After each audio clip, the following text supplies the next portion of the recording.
এই ভিডিওটা যে দেখতে পাচ্ছেন এটা এআই জেনারেট করা, চিন্তা করা যায়। আবার দেখাই, অসাধারণ একটা ভিডিও। সো এই ভিডিওটা আপনি কিভাবে এআই দিয়ে জেনারেট করতে পারবেন সেটাই আমরা এখন দেখব। এআই দিয়ে আপনি ভিডিও কিভাবে বানাবেন সেজন্য আমি ফ্লো এআই এটা লিখে সার্চ দিলাম, তারপরে হচ্ছে কিন্তু এখানে আমি অনেক কিছু দেখতে পাচ্ছি, তাই না? তা কোনটা নিব, তো এই জন্য আমি ফ্লো এআই হচ্ছে গুগলটা দিয়ে দিলাম, যে গুগল এআই ফ্লো। সো এখানে দেখতে পাচ্ছি এই যে এখানে আপনি চলে যাবেন ল্যাবস ডট গুগল। তো এখানে আমি যদি এখন ক্লিক করি, আমি কিন্তু এখানে চলে গেলাম। এখন হচ্ছে আমার এখানে আমি স্টার্ট করার জন্য ক্রিয়েট উইথ গুগল ফ্লো এখানে আমি ক্লিক করলাম, দেখতে পাচ্ছেন। So create with Google flow এখানে আপনিও ক্লিক করে দিবেন। তারপরে এখানে হচ্ছে আচ্ছা, এখানে আমি আপাতত এগুলা দিয়ে দিলাম। সো নেক্সট, এটা হচ্ছে স্ক্রল করতে হবে, স্ক্রল করে দেন এখানে কন্টিনিউ ক্লিক করলাম। সো এখানে আমার এটা হয়ে গেল। সো আমার কিন্তু এখানে অ্যাকাউন্ট সেট আপ ডান। সো আমি এখানে নিউ প্রজেক্টে ক্লিক করব। তো নিউ প্রজেক্টে ক্লিক করার পর আপনি এখানে আপনার হচ্ছে কি চাচ্ছেন সেটা আপনি বেসিক্যালি এক্সপ্রেস করতে পারবেন। তো আমার আপাতত কোনো স্যাম্পল দেখতে চাচ্ছি না।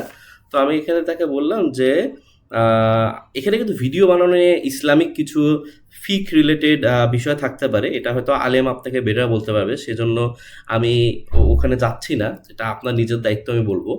তার আমি ভিডিও এমন কিছু বলতে পারি যে raining on an empty playground. তা আমি এরকম দিলাম যে জাস্ট বৃষ্টি পড়তেছে একটা এমটি প্লেগ্রাউন্ডে, হ্যাঁ। তো আমি জাস্ট সিম্পল দিলাম। আর এখানে আপনি ক্লিক করে অনেক কিন্তু দেখতে পাচ্ছেন যে আপনি রেশিও চেঞ্জ করতে পারবেন কয় সেকেন্ড। আমি আপাতত 6 সেকেন্ড দিলাম।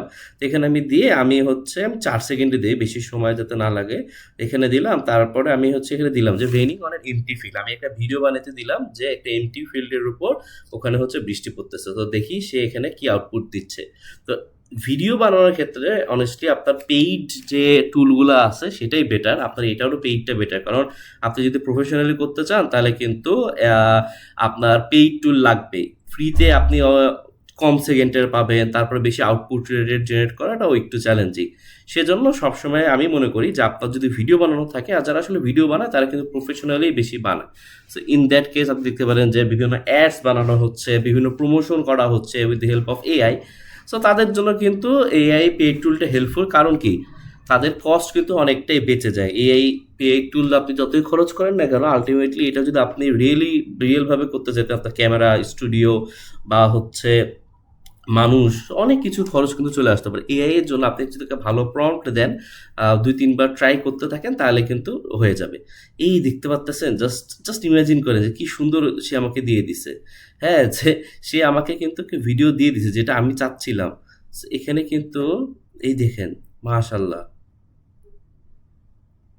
অ্যামেজিং। মানে আমি নিজেও চিন্তা করিনি যে এত সুন্দর দিতে পারবে। দেখছেন যে মানে একটা আমি যদি এটা একটা ভিডিও নিজে বানাই, তার উপরে একটা এইরকম কথা বলতেছি, ধরেন বৃষ্টির দিনে একটা প্লেগ্রাউন্ড, তখন আমি ভিডিওটা তার উপরে দিয়ে দিলাম, মানে কত সুন্দর লাগবে। আর পুরো দেখতেই পাচ্ছেন কত সুন্দর। তো আপনি এই টুলটা ব্যবহার করে কিন্তু দেখতে পাচ্ছেন আমি কিন্তু ফ্রিতেই করছি, আমার কিন্তু এটা পেইড না। সো খুবই সুন্দর মতো কিন্তু আপনি ভিডিও জেনারেট করতে পারবেন। তারপরে আপনি ভিডিওটা ডাউনলোড করবেন কিভাবে, এখানে ক্লিক করে আপনি কিন্তু ভিডিওটা দেখতে পাবেন জুম করে। আর এখানে যদি ক্লিক করে তাহলে কিন্তু ভিডিওটা ডাউনলোড হয়ে যাবে। তো খুবই সিম্পল হয়েছে, আপনি ভিডিওটা ডাউনলোড করতে পারলেন। এগেন আপনি অবশ্যই, যেহেতু এখানে ইসলামিক কিছু হালাল হারামি ইস্যু থাকতে পারে, ভিডিও আমি তাকে ন্যাচারাল ভিডিও বানাইলাম, বাট আপনার হিউম্যান ফেস, তখন তখন কি আসলে বিষয়টা, ইসলামিক রুলিংসটা কি, এটা অবশ্যই কোনো আলেমের সাথে কথা বলে নেবেন।